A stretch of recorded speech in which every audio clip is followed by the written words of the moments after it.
Hello and welcome to the Callcast, and today we'll be reviewing Kingdom Rush. Kingdom Rush is a tower defense game available on Steam. Kingdom Rush is a tower defense game with a fresh, clean look.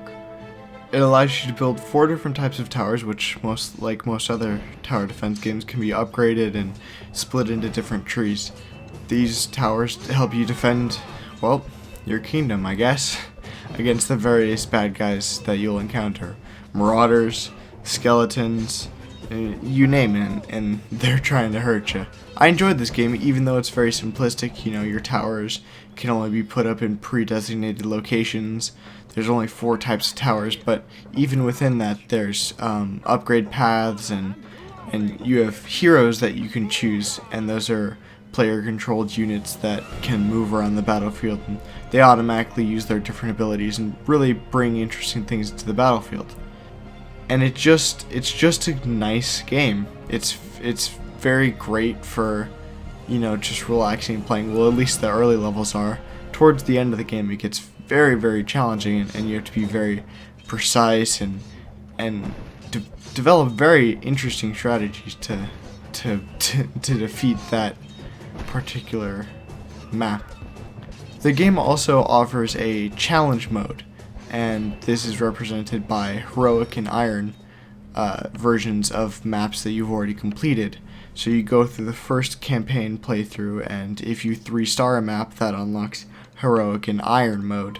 Heroic mode, you can't have heroes, which is odd, naming wise. And then in iron mode, you also cannot have heroes, but it locks your tower choices. So say in a certain iron map you can only have archery, barracks, and mage towers. You can't have artillery towers. But in another one you can only have archers and mages, or archers or barracks and artillery. You know, it varies from map to map for iron mode. And with that, with completion of heroic or iron, you unlock stars, just like you unlocked the 3 stars to unlock the challenge modes.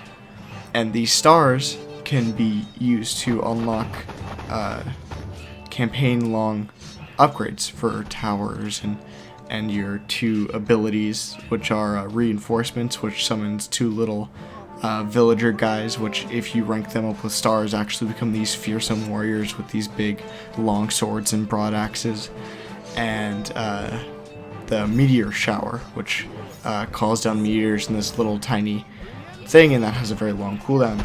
But obviously if you upgrade it, it becomes this big, you know, apocalyptic meteor shower that rains down and kills all your enemies. So I mean, again, with that, it's very simplistic skill trees, but do you want to go super heavy into archers? Do you want to go into kind of a barracks artillery kind of thing where you just hold all the enemies in combat with your barrack soldiers and then just bomb them away with heavily upgraded artillery? You know, it's something you can do, and you can easily respec in those star trees and for nothing. So between map to map you can change your play style up completely, and it allows you a lot of freedom, and freedom that you need when facing some of the more difficult maps. I will say that the game does have kind of a steep difficulty curve towards the later middle and early end of the game that is just kind of really tough, and part of it, I will admit, might be due to my need for 3 stars. So if it's like, oh, 1 guy got through, well, I'll just restart it. You know, that could be it. So I find it harder because I'm quitting out a lot because I want to get all 3 stars. That could just be. But regardless of the difficulty curve, a very, very solid game, a very, very fun game, and definitely one you should check out.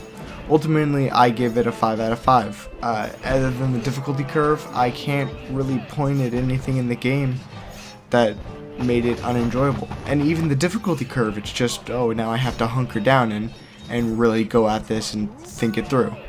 So, totally solid game, definitely worth the price. Go and check it out. Alright? See you guys later.